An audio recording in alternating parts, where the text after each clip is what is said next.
Hi everybody, welcome to episode 30 at Team Valley MOT. It's been a wild, crazy ride all the way to 30 episodes. Good, bad, ugly, everything. You've probably seen most of it. We're going to start today on something good, which is the two Hayabusas. This was just full to the brim, this room, for probably the last 2 months, so I've had no progress on these at all. So I've literally just, me and Andy have cleared all this out today, just so I can get a bit of space to work on these, hopefully this week. This one is the Hayabusa Turbo. This is Gen 2, and this is a Gen 1, but this is a supercharged. So similar bikes, but totally different at the same time. So similar things, they both have lock-up clutch, both have charge coolers, like basically a water-cooled plenum. Both run nitrous, that's nitrous bottle there, nitrous bottle there. Both high pressure fuel systems. So yeah, lots of similar things, but then the differences are massive as well. So this one's actually a slightly shorter swinging arm than factory. Carbon fibre wheels. This one has got a longer swinging arm. So this one's for land speed and drag racing. This one we're building actually for the road. So horsepower figures, I would say this one's going to be, this one originally was close to 500 horsepower.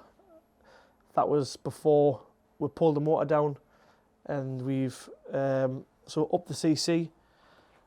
This has now got oversized valves in canal valves done. We've changed it, so we've got a fuel cell.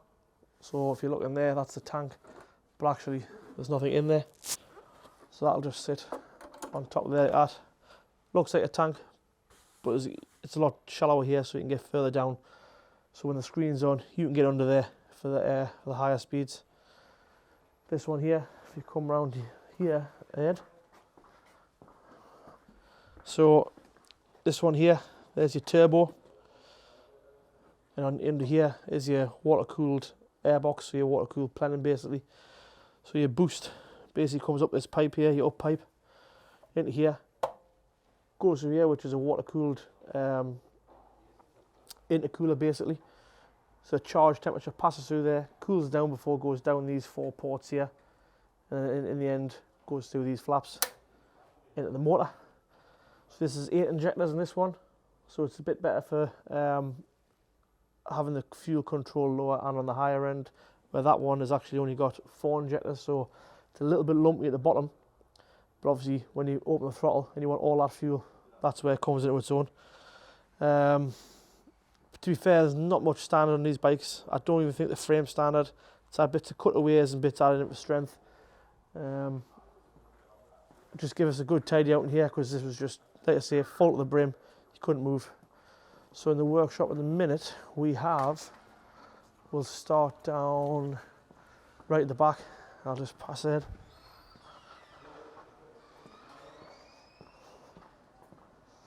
So John Stubbs' Audi A3. This was the one that was in for a timing belt, because it had jumped a couple of teeth, so wouldn't run. Got this back run now. Gary spoke about it last week. We're just waiting for authorization of John for the fuel pump. We've got that now. John's authorized that for a genuine fuel pump. That's on the shelf. That'll be getting done tomorrow. This is Lee's Range Rover. The body's coming back off this for a couple of little things that we need to do. Basically what happened is the driver's side turbo, well, that shut itself. So we need to try and make sure that there's no debris off there is in the engine. That'll be going back together, hopefully, towards the end of the week, I think. Really nice Range Rover Vogue here. And it's locked. Don't know why it's locked. It's pretty safe in here, I'm sure. So this is a Baroque's Eye. It's got a big body kit on from them. I'm not really a fan of that body kit, to be fair. I do like the 24-inch wheels. I bet it drives horrendous, to be honest with you. Land Rover probably got it right with a maximum of 23-inch wheels, but I like a smaller wheel with a bigger tyre. They're just, on a Vogue, they just drive a lot nicer. You're not getting tracked and pulled all over the road and in the motorway. That's open there. So you've got the grey on the outside with the red on the inside. Not my colour choice, to be honest with you. Have a quick look at the back. Nice, it's got factory tellies. It's got the recliner seats in the back. This is autobiography spec, so you'd expect that. But like I say, that body kit is a bit for me, but you can't win them all anyway. Something a little bit normal. I've got a DS3 there, that's for MOT. That'll be getting done in the morning because it is 5:25 at the minute, so everything's getting locked away for the night. The Maserati just got authorization for that, so parts will be ordered. They were ordered today. Hopefully they'll come tomorrow. The RS6, if I can make it down here. So this RS6 is pretty much all done now. I'll just start this up. So you can hear this Misfire free.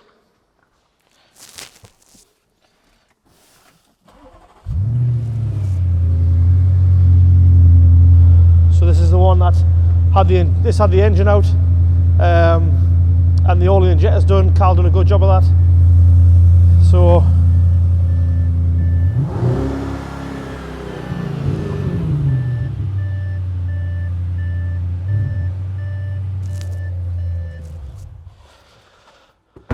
luckily no misfire, unlike the Rolls Royce that has got a misfire. So I'll see if I can see under the bonnet on here.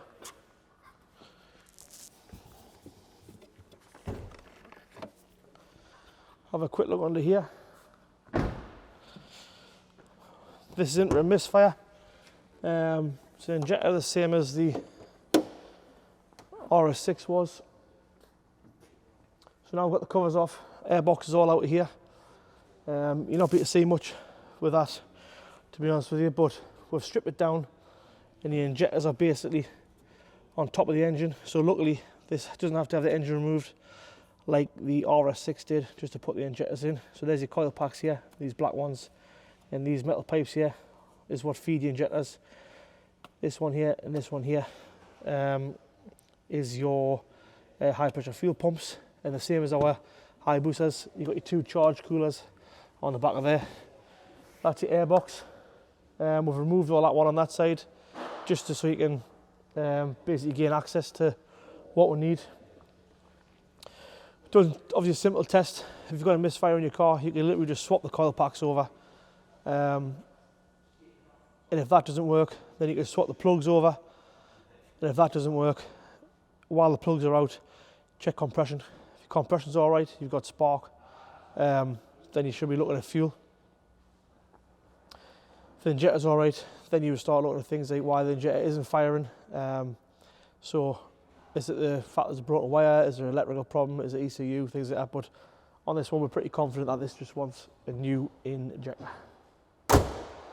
Right, heading down here.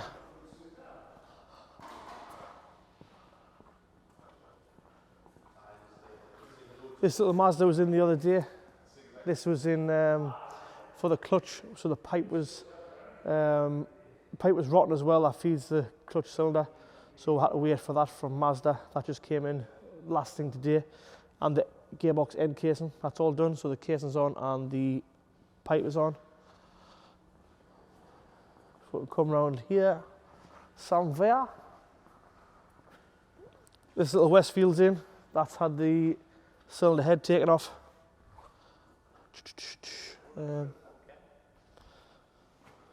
Torch somewhere. That's just getting stored under there.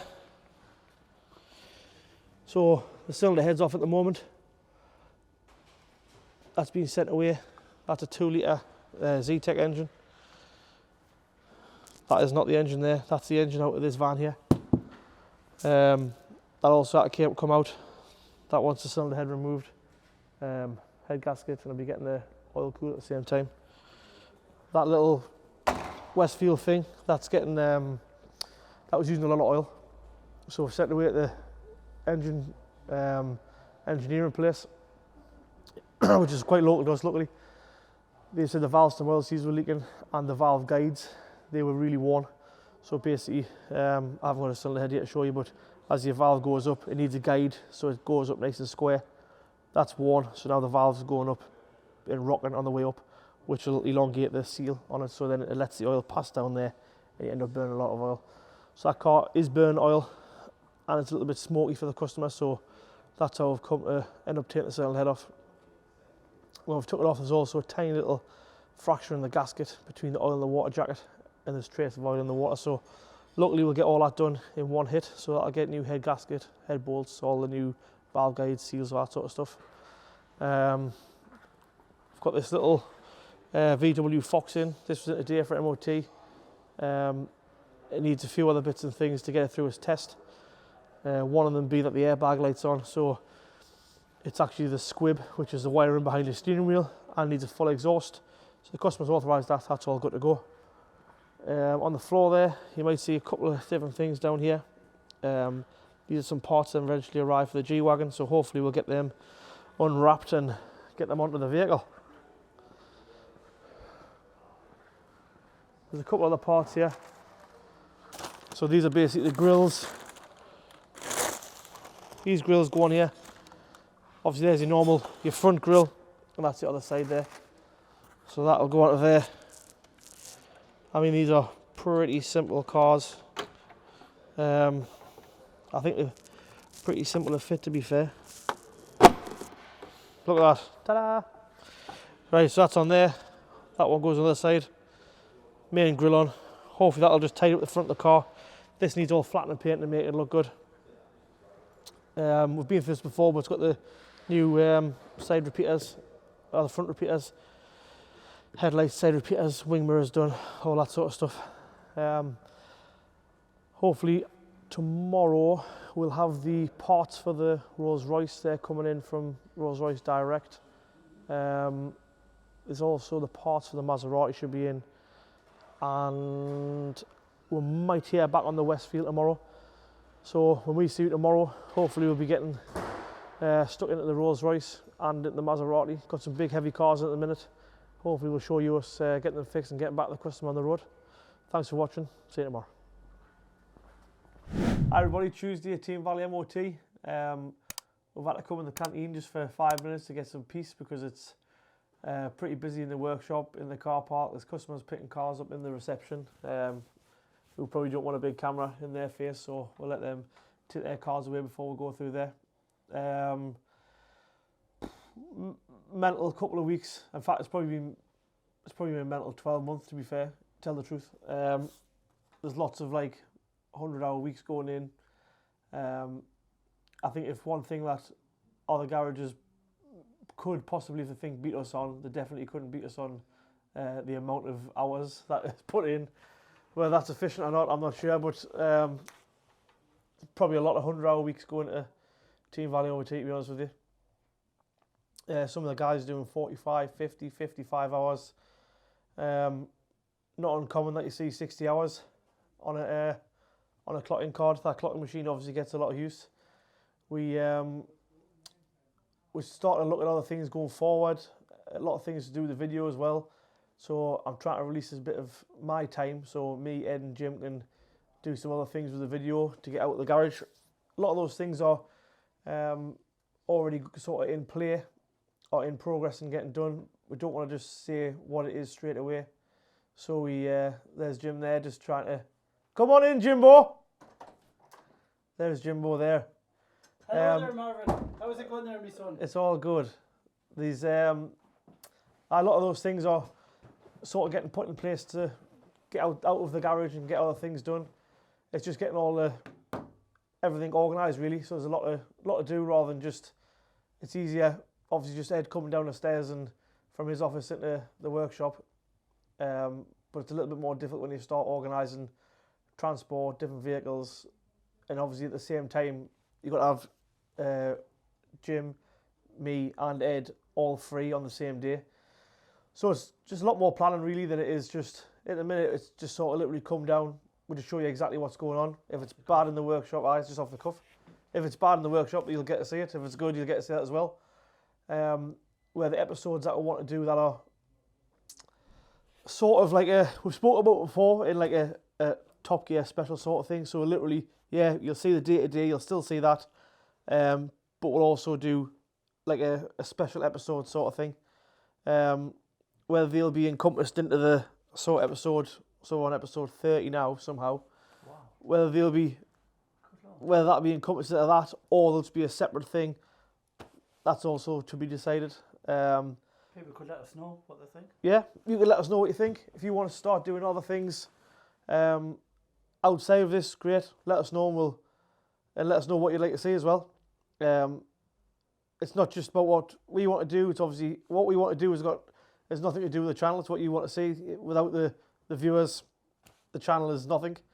Obviously, you can see some of our videos get thousands of views. Some of them get tens of thousands. Some of them have had 50,000 views. So you just got to let us know what you want to see, and we'll try our best to get it to you. We can't just give it to you the next week. When you ask on a Monday, we can't give you on the same week because, like I say, there's just the planning, the stuff that goes into it.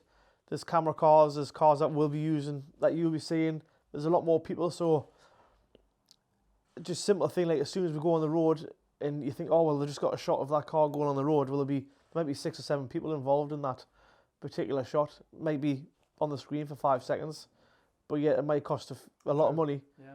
There's a lot of equipment goes into it, and even more editing in the background. So an episode like that, you might be recording all day, but for engine to crush that footage down, get everything right, could take 2 or 3 weeks to get it out to you.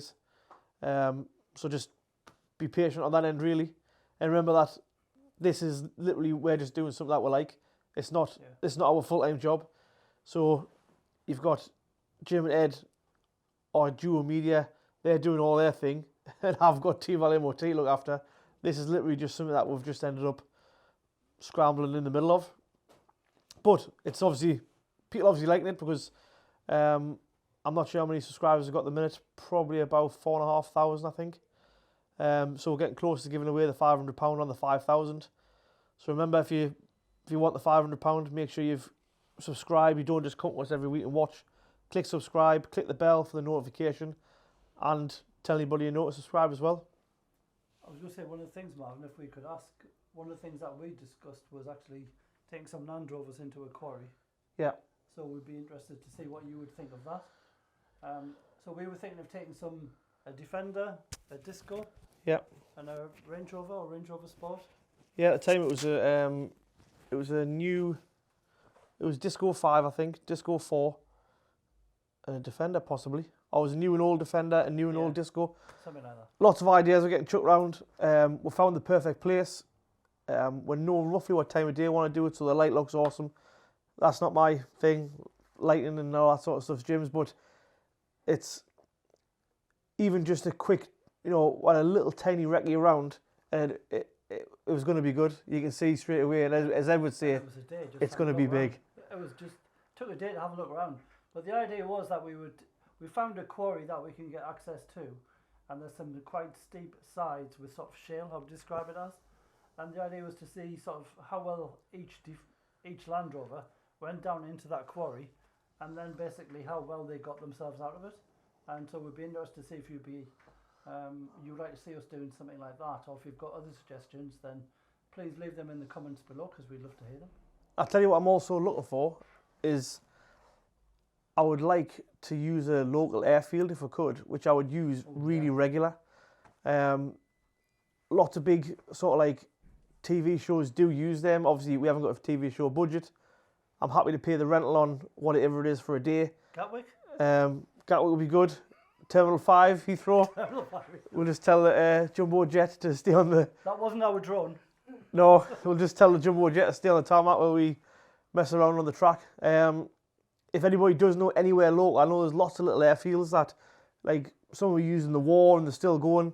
Obviously, the tarmac can't be like a motocross track, but because we're going to be taking half-decent cars there, but it'd be good to get some, a bit of simple track time sort of thing. We'll set our little course, and then we'll just prove cars on the same thing every time, and you end up with a mini Top Gear test track, basically, so you're not... Yeah, that would be great. You're not going, like, against the unknown. You're literally going to the same thing every time, and we'll set it up. And it's a lot easier to use a drone, and camera cranes and all that stuff is a lot easier when it's in a controlled environment.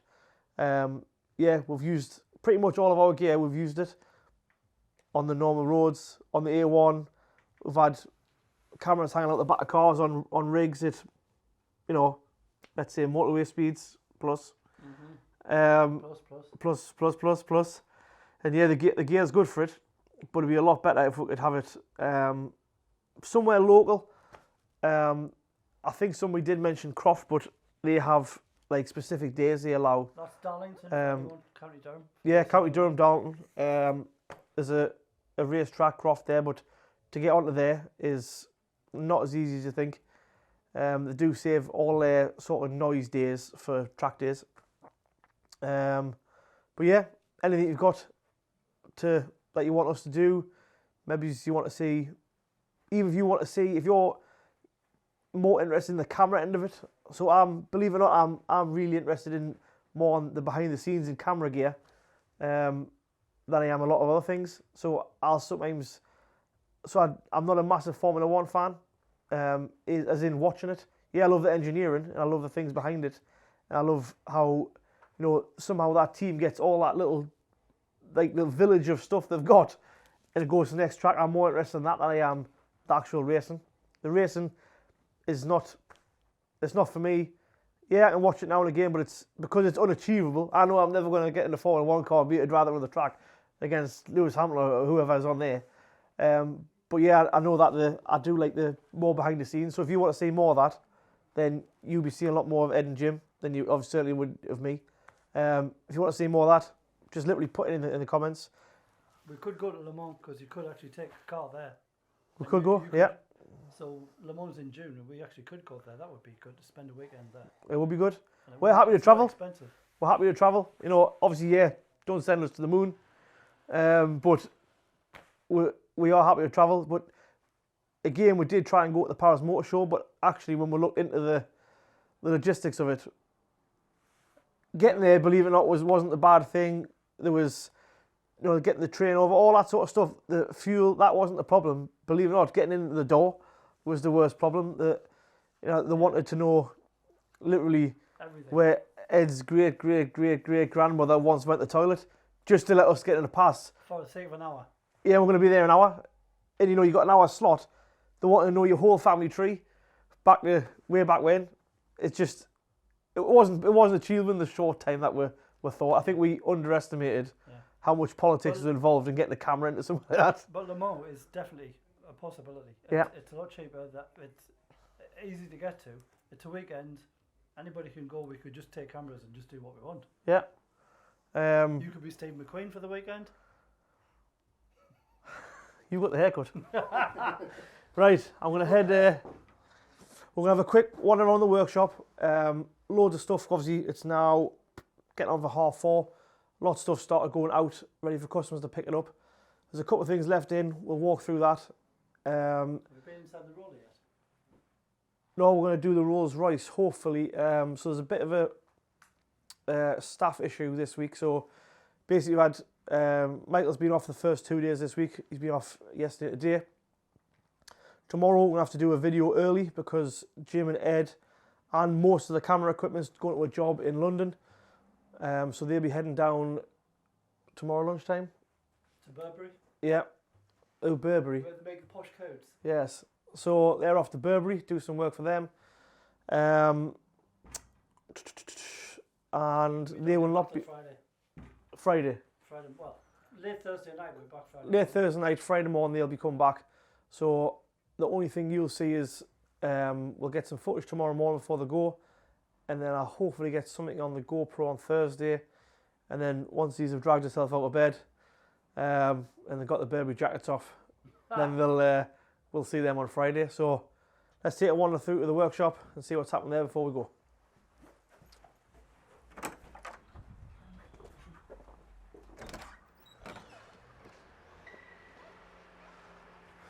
Right. So that big, that Range Rover Sport there, the body's going to end up coming back off that. Loads of teething troubles with that. We will get the bottom of it, won't be beaten. We've had Andy the recovery driver, has been into the bike room today. So we had a little swap around. This one here is the one that I want to get done first. It's so close, this bike. I mean, you know, 4 or 5 hours maximum for this bike being done. So I want to spend a bit of time there. So what I've done is I've manually swapped them over, and then I've got to turn this bike around as well. That's an awesome look at the front end, I think. So it's nice to see it. It's very rare that I get to see that. It's always facing the wall. But most of the work I do on this is actually going to be on the front end. So I got to turn around so it's a bit easier for us.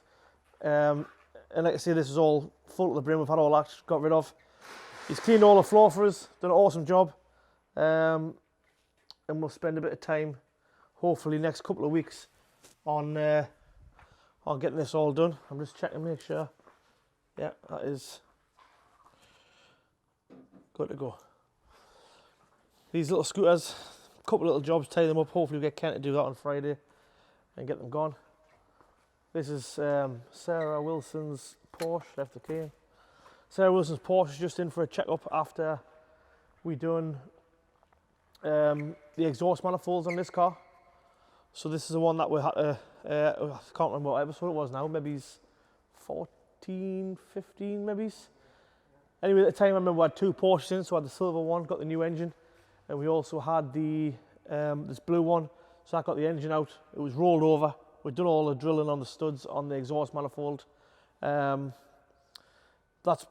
running quite well. Had a little leak on the exhaust manifold, which we weren't quite happy about, so we just retorqued that down now. Had a bit of time to settle in. Now it's perfect. Cleared the engine management light because it was drawing a bit of air. Car's running sweet as a nut. This here was the one for the slip time belt. I slipped a couple of teeth on the time belt, and then there's a couple other little jobs. So we basically found that the pump in the tank was seized. That's been fitted now. Started perfect off the key. Test drove perfect. It's failed its MOT. We just had MOT for the guy. Failed its MOT on hole in the back box. I think a bulb. Maybe the advisor on a little oil leak. For the age of the car, actually very, very good. There was something on the air before. Can't remember what it was. Not going to lie. Been pretty busy. So update on the Westfield. I don't know if I mentioned that the valve guides had actually worn out as well as the valve stem oil seals. So there's basically the struggle to get a hold of all of them. 16 valve engine, and ironically they've ended up with 14 valve guides. So they're just waiting for 2 more at the engine shop. As soon as they're in, they'll obviously clean all the cylinder out, put the valves back in, new valve stem oil seals in. They'll give us a call. I don't think we'll get that back tonight, so hopefully tomorrow afternoon. That means I can put a little bit of time in that myself and get it all back together. That's the sort of job I would like to do. I like sort of, they're not tricky jobs, but something you can just on and stay on.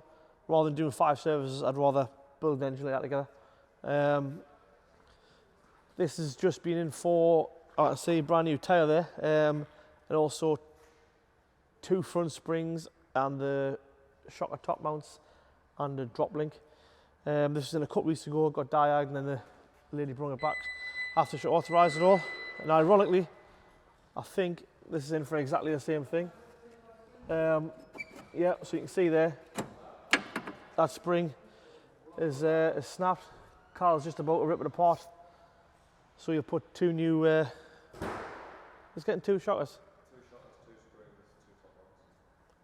2 shockers, 2 springs, 2 top mounts. Well done, that man. So I think that one there, yeah, so that spring's actually still intact. Shotter's a bit corroded here, but the customers obviously just used a bit of logic and thought that that one snapped, that one's done the same miles. So let's just get it out, get a new one on, and get it on its merry way. Gav is over the moon with the progress on this. Look at that.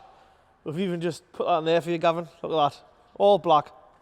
Just the one? Just the one, yeah. We don't want to spoil them too much this week. We'll show you we'll give you the facelift fitting kit, yeah. I'm not actually sure. I think the grill goes on first, like. But. Oh, look at that. Facelifted. Boom. There's the headlight washers.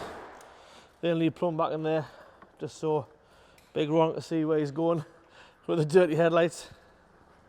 Right. What's happening out here? The guy's just moving that Team Valley taxi. It'll just stick his little lens out there. That's one of the many, many Team Valley taxis that are dotted around the northeast. So Andy's going to run that down to our. We've got another unit on the Team Valley, which is not as big as this unit, but you've seen it before. It's where we store all the cars. Andy's going to take that taxi down there and get out a couple of different cars for us. Andy needs one of them. Andy is going to a rally this weekend, so he needs a little Fiesta, and we need Andy my Range Rover. So he'll go down there and take that. Look at everybody. Need the keys for the unit. Council workers. Everyone standing, no one grafting. Bring shock because you've got a shave. In my pocket, safe. Huh? Bring shock because you've got a shave. Right, well that's all we've got for you. That's all we've got for you today. Get in there, son. We'll see you tomorrow before the Duo Media team, they go down to London. So hopefully Ed'll get a little bit in here. Ed'll just have to come and catch me off guard. Just walk straight down the stairs with the camera at Ed, and we'll just hit the workshop, see what's happening. See you tomorrow, thanks for watching. Cheers.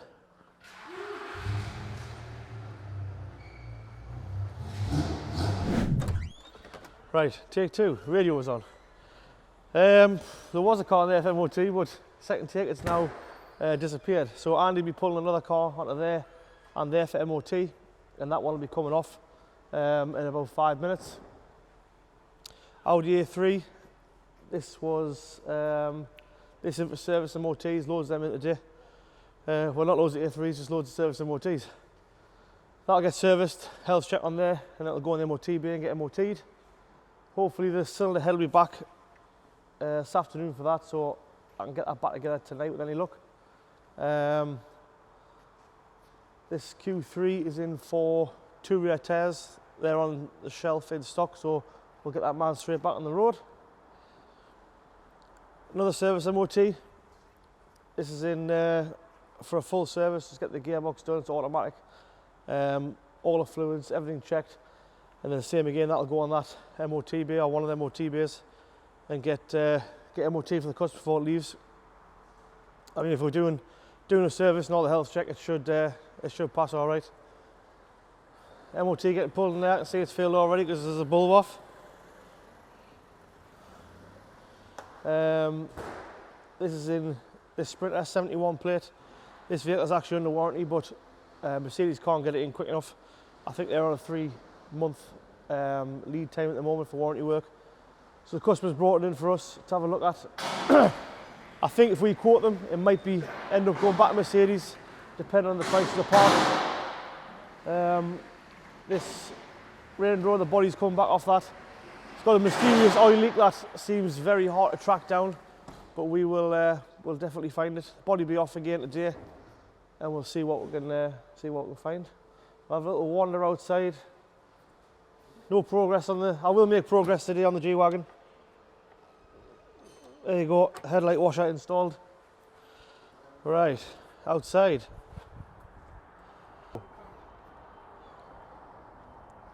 I ended up getting a lift home last night, so I ended up with no car, which is rare. Normally the driveway is full to the brim of random stuff, but so the only thing I had to come to work in this morning was the Magnum, unfortunately. Well, not unfortunately, it's nice to drive now and again.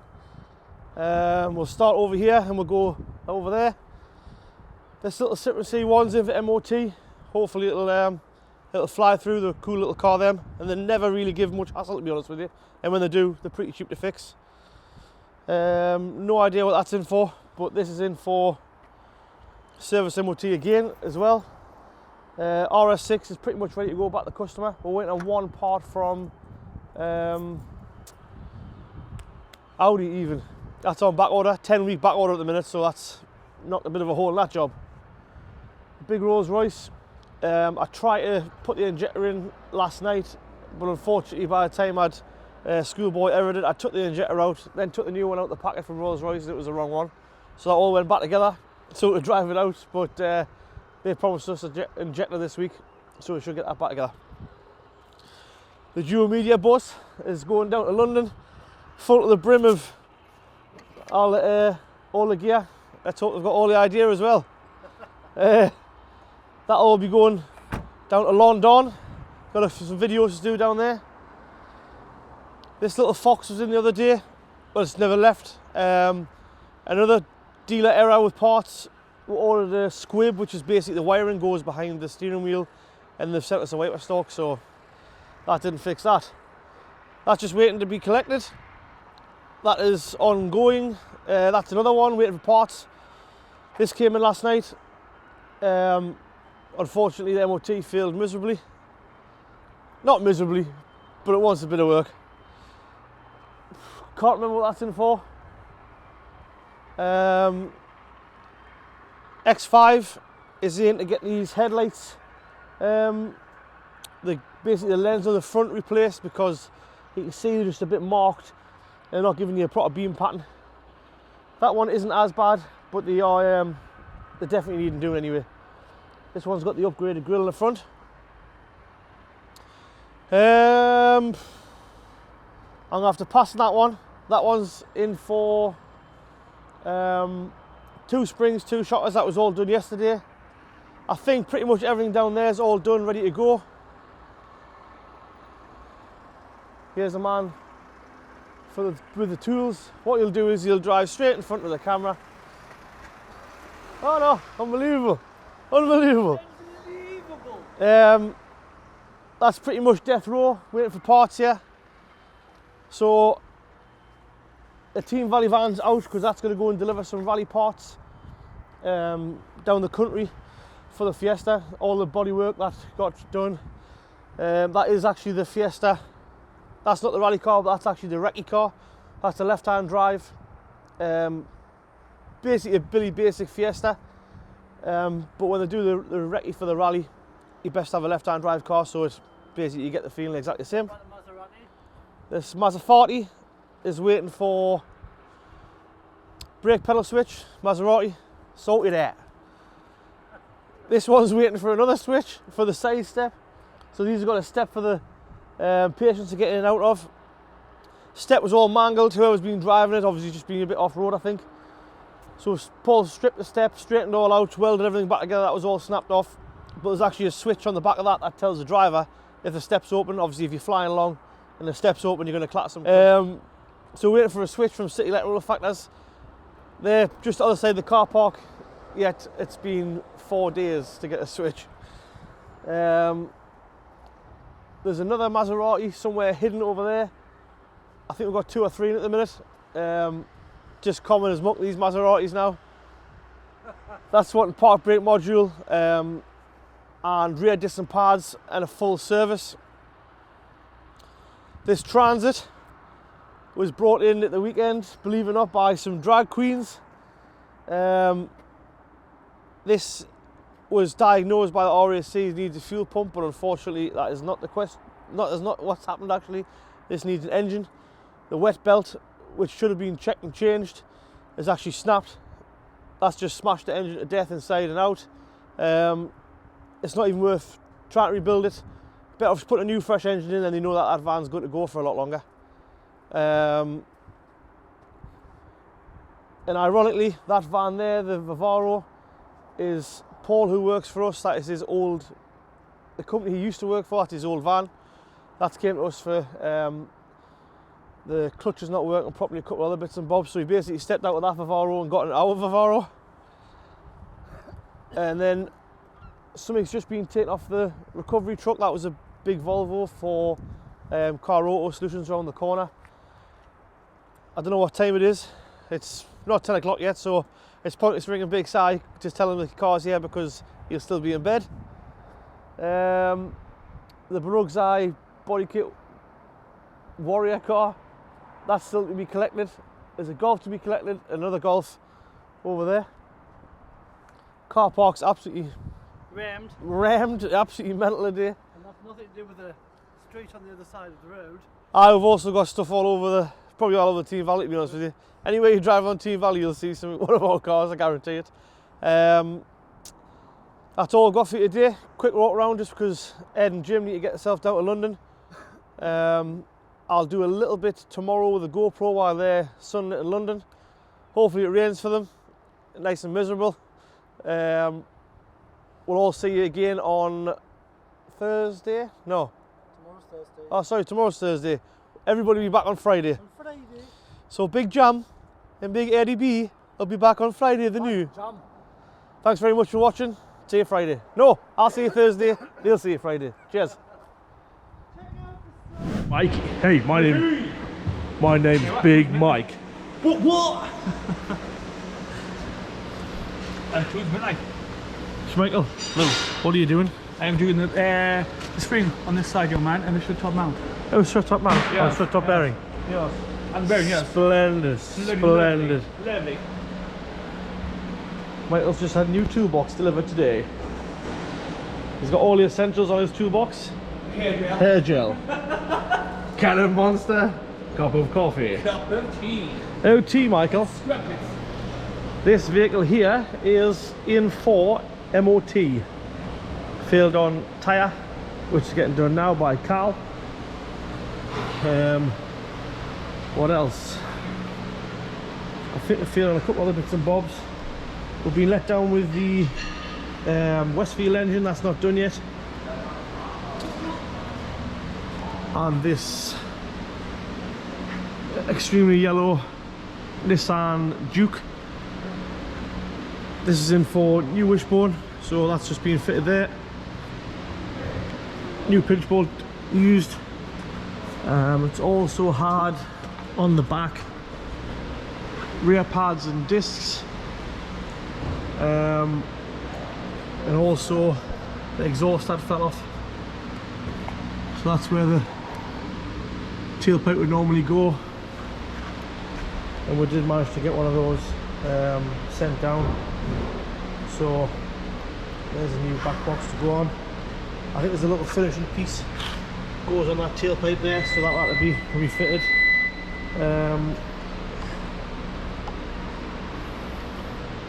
Body's off for the Sport, looking for the oil leak.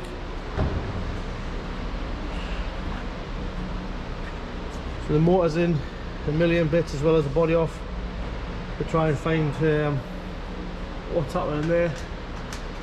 Bit of a swamp. And there's been a parts explosion over here. Andy Pandy's fitting the radiator. It'll take you longer or less time to replumb your whole house. It's just a 5-minute job, the man says. 5 minutes, the radiator whips out in 3 hours. Full front end off, obviously, to do that job. If you get the bumper, 2 headlights there, slam panel, rad pack, bumper brake, pretty much everything's off the car. And there's the offending item just there. So you can see all that pink marks there, all the way down on the seam. That was a genuine brand new rad a couple of years ago. Actually, I'm saying a couple of years ago, it's probably more like 4 years ago. The car was pretty new when I had one. So you can see that's been leaking there. Top Land Rover quality part. The new one's on, so hopefully we get more than 4 years with this one. Sunday. This will be ready for Sunday, Monday, Tuesday.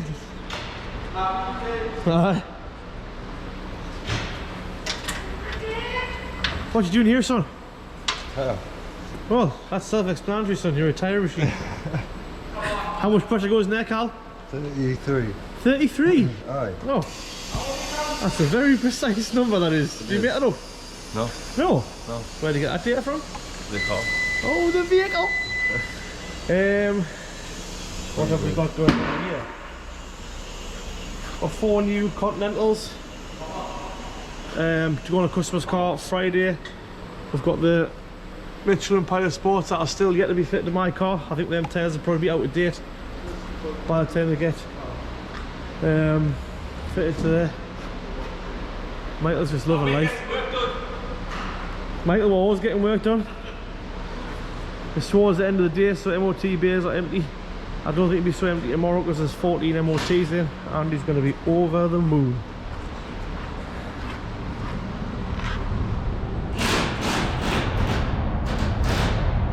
Quick look outside. We have got, so out here I've got the little pole that's in for tomorrow.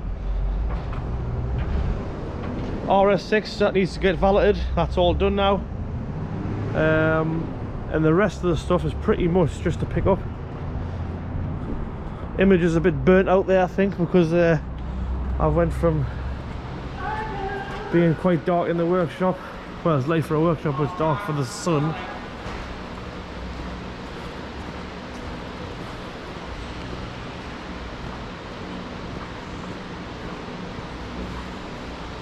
Let's see what's happening elsewhere.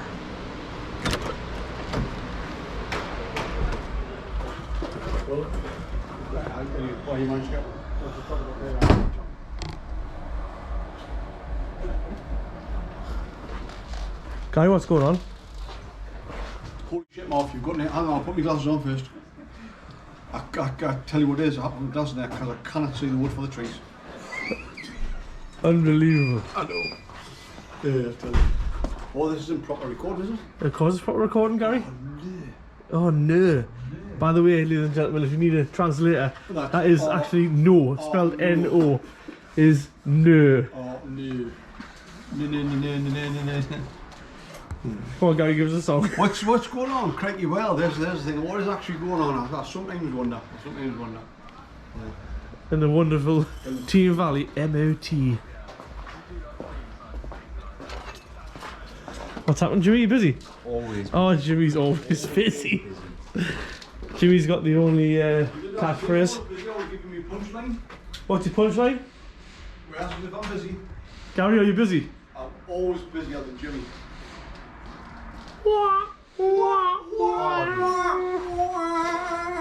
That was a poor attempt at it. I'm gonna get you next time.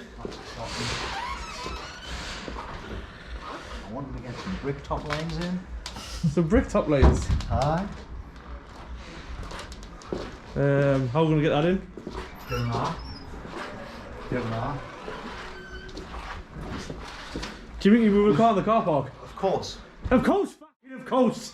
Is It wasn't a fucking question, Jimmy. the RS6 ready? Yes, Gary. Stranger, isn't it, how you haven't got a vehicle to go home at night, but the RS6 seems to be ready. Well, actually, Gary, I do have a vehicle on the way. I've sent Paul to go and collect my Range Rover. You are taking home the RS6 because if any argument, if that car's not in the morning, you are at fault. At the end of the day, we're all bothers down. I'm going to ring that customer, tell them that car's ready at 7 a.m. 7 a.m. It'll be Jasper, so you'll get here until 7 o'clock at night, eh? That's all right. Well, that's probably good, right? Well, you come on a magic carpet anyway. He's on a different time zone, isn't he? He's going to come over lamp. Oh, God. Jimmy's just cringing there. I'm glad looking at this house. Are you cringing, Jimmy? I've gone red. Always cringing. Always cringing.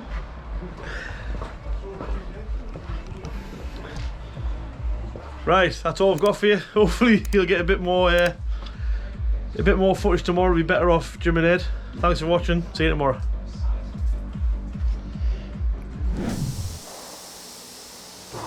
Right, Friday. This has been in for the seat motor.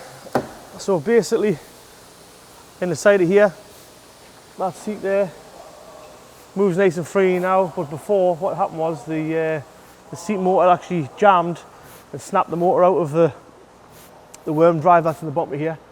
So the driver had to unfortunately wedge to the front of the car, but that's working perfect now. Also in for 2 rear tyres. They weren't the worst, but they were getting down. So Callum's just changing 2 rear tyres at the minute. This Iveco is just having our life. Anybody knows anything about Ivecos, feel free to tell us what's wrong with it. It'll start for like a second and then it'll just cut out. I've had this for quite a while. Luckily somebody would know, so it's not too bad, but we thought it was sorted. We sent it to an iVico specialist. Very rare that we sub a job out, but we've been that busy, we subbed it out. And it's still, that's still not right anyway.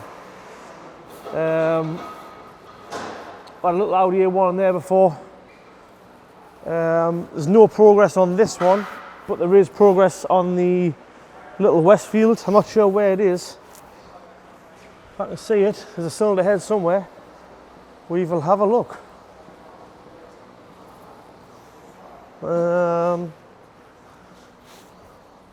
Well, I don't know where they've put it, but this SsangYong Dong Dong thing, this needs a spring, but I think this spring is coming all the way from China, so that'll probably stay with us for a little while until we get that.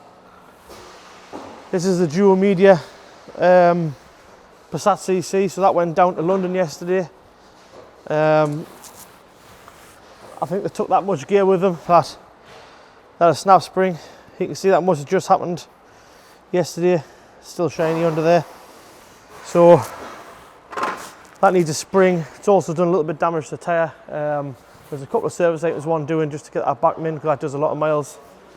We should get that done Monday, Tuesday-ish if Jim can wait. Jim likes driving up and down the country, so we'll need to get that done quick. It must be bin day, I think, because all of them are either ready to go or have just been emptied.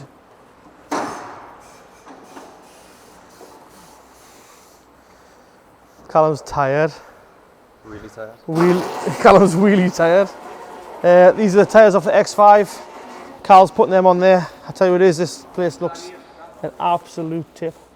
2 new tyres there, you wouldn't be able to tell, like, for all the old crap lying around. Schmeichel, Hi, Tan. what have you been doing? Injectors. Injecting Rondos. 2 tyres. What else I've done with it? That's pretty much at the moment. How long did it take you? 16 hours. 16 hours. Big labour bill coming there with you. Look at Michael's new toolbox. Only thing I've ever seen him clean, his new box. Aye. Do you ever wash your helmet? The Range Rover Sport. This basically part of the turbos come off originally. That was the original fault. So strip all that down to look for, basically make sure that hasn't gone in the engine. We've found most of it, but when we've put it all back together, like a little jigsaw, there is some bits missing. So we're basically just stripping down that to make sure that hasn't gone all the way into the inlet, because that would be very bad. Paul's on with that Ford Ranger, so that's the second one of the day we've got for a Can Phantom. That one's a 68 plate and the other one is a 72 plate. Really highly stolen vehicle they are. Both of them are 3.2. I think they're both wild tracks as well, so they're a really decent model. Both getting Can Phantoms, and the other one is getting a Can Phantom and a Tracker.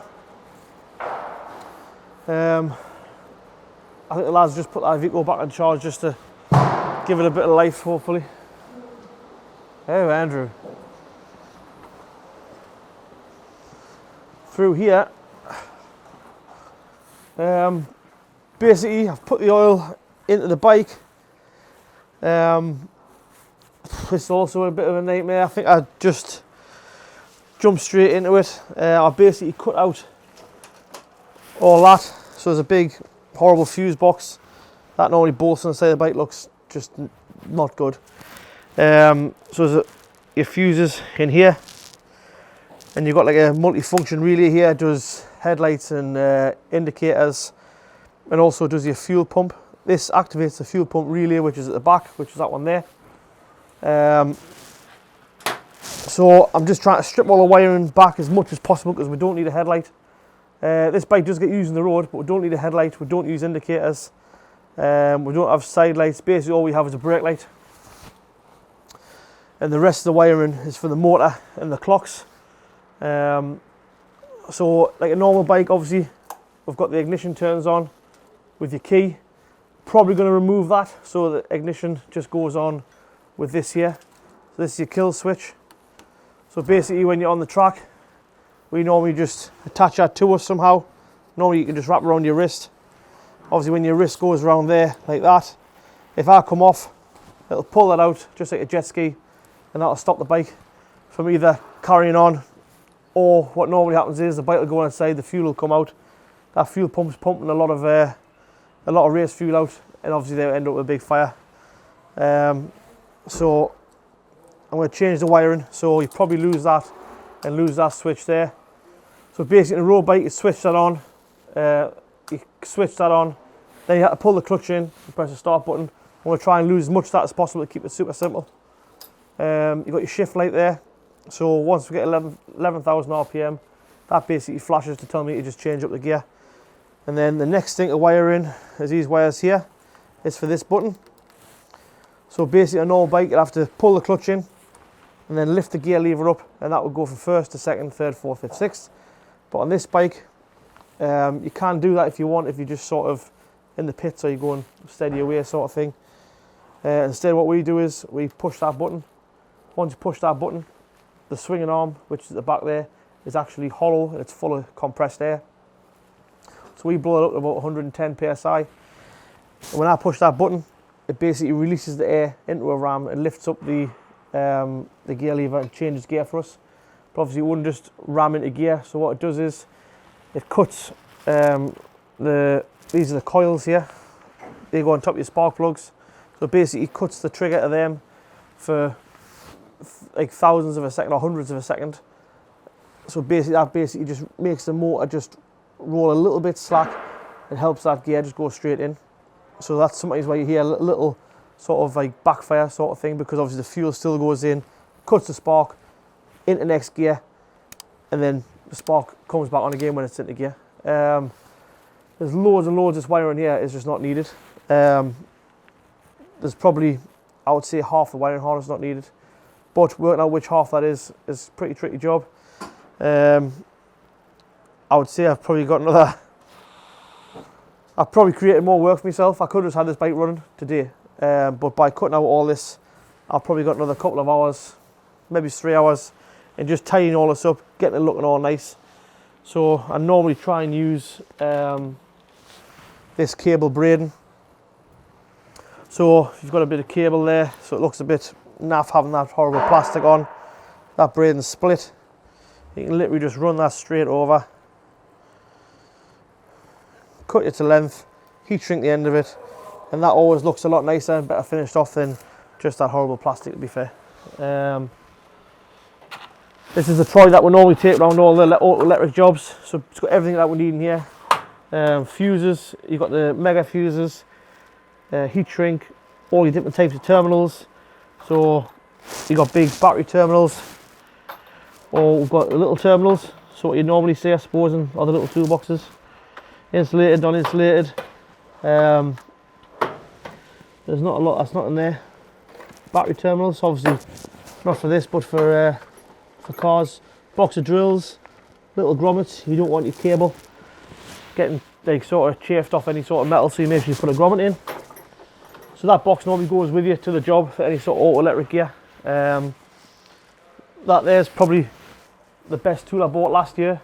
So it's a Milwaukee electric soldering iron. Just takes the little M12 batteries. Unbelievable tool. I've always used either plug-in or gas soldering irons. That there, complete game changer. Literally just switch it on, heats up, I would say within 15 seconds. Awesome, awesome tool.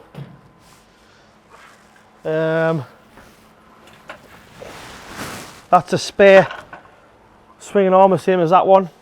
That was originally going to go on that bike, but we ended up making that bike shorter for the road, because with that being so long, it's actually hard to corner, because where the longer it is, it ends up riding like a bloody ship.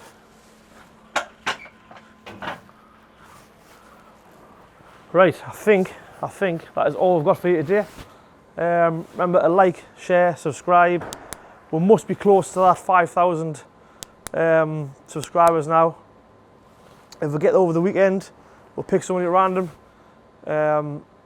We'll try, if we can, to message you on YouTube, or obviously if we've got you on Facebook or anything like that, we'll try and get hold of you and get that £500 straight to you. We'll drop it in the bank. If you're close to us, I want to come up for a little visit, come up, we'll hand it to you. Remember, 10,000 subscribers, you're going to win the Fiat Panda. and we'll chuck a little bit in for your insurance or your car tax, whatever you want for as well. Thanks very much for watching this episode. See you next time. Cheers.